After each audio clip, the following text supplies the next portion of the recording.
Deshu is back. Hi guys, welcome back to another video of Review Square. তোমার সাথে আমি Rio. তো আজকে আমরা কথা বলতে চলেছি। কথা বলার আগে আমার কিছু বক্তব্য দেওয়ার আছে।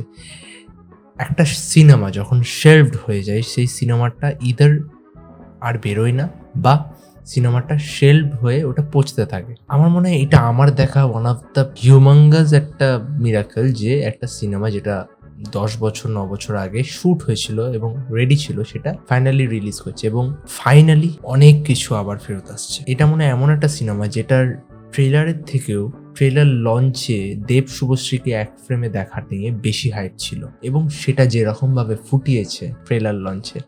আমি first to last of the ইভেন্টে ছিলাম, লাইক দেখছিলাম, ফলো আউট করছিলাম ইউটিউবের লাইভ স্ট্রিমটা। I was amazed. আমি অবাক হয়েছি যখনই ওরা দুজন একসাথে আসলো, যেরকমভাবে দেবদা একটু খুনসুটি করছিল, যেরকমভাবে শুভশ্রীদি ইন্টেলেকচুয়ালি অ্যান্সারগুলো দিচ্ছিল, যেরকমভাবে তারা আগেকার কমার্শিয়ালের ডান্সগুলো করলো। I was amazed. আমি আমার চাইল্ডহুডটাকে রিলিভ করলাম মনে হলো। তো হ্যাঁ, এবার আমরা যদি আসি ট্রেলারের ব্যাপারে, ট্রেলারটা কেমন লাগলো আমার। ট্রেলারটা আমি ইভেন্টটা দেখেছিলাম, তারপরে রিলিজ হলো ট্রেলারটা অফিসিয়ালি ওদের পেজে, তখন আমি আবার দেখলাম। তখন আমি গল্পটা যেটা বুঝলাম, গল্পটা যদি আমি নাও যাই, ট্রেলারটা অনেক কিছু লুকিয়ে রেখেছে। সব থেকে এক্সেপশনাল যে জিনিসটা ছিল এই ট্রেলারটাতে, সেটা হচ্ছে ফার্স্টলি যে খুব স্ট্যান্ড আউট করেছে এই ট্রেলারটাতে, সেটা হচ্ছে রুদ্রনীল ঘোষ। তিনি কিন্তু তার জায়গায় জাস্ট অসাধারণ দিয়েছেন।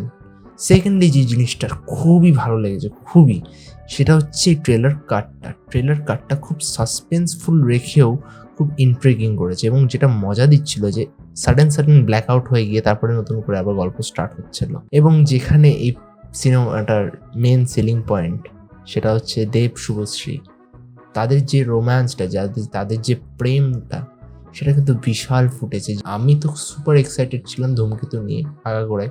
আমি ভেবেছিলাম সিনেমাটা আর বেরোবে না, বাট হোপফুলি সিনেমাটা আসছে 14ই আগস্ট এবং তার সাথে প্যানেলে কিন্তু অনেক অনেক বড় বড় প্লেয়ার আছে। তো আই হোপ যে ধূমকেতু নিজের রাস্তাটা বা পাথওয়েটা অবভিয়াসলি বার করে নেবে এবং একটা বিশাল বড় বিজনেস নাম্বার দেবে, এবং সেটা যখনই দেবে দেব শুভশ্রী আবার ব্যাক আসবে as promised in the trailer launch. তো আমার ট্রেলারটা হেভি লেগেছে। ট্রেলারটার গল্পটায় আমি যাচ্ছি না, কারণ it's a movie to celebrate, কারণ দেশু ইজ ব্যাক। তো আমি তো বিশাল একদম চাইল্ডহুডের একটা মেমোরি রিলিভ করলাম। আমি লাফিয়েছি, আমি মজা পেয়েছি, আমি কেঁদেছি কাইন্ড অফ।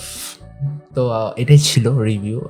আমি খুব এক্সাইটেড। আমি কি বলবো, আমি এই ট্রেলারটার থেকে আমি এক্সাইটেড ছিলাম লঞ্চটাতে। আমি পার্সোনালি তো আমার খুবই ভালো লেগেছে যে ফাইনালি ধূমকেতু ইজ কামিং।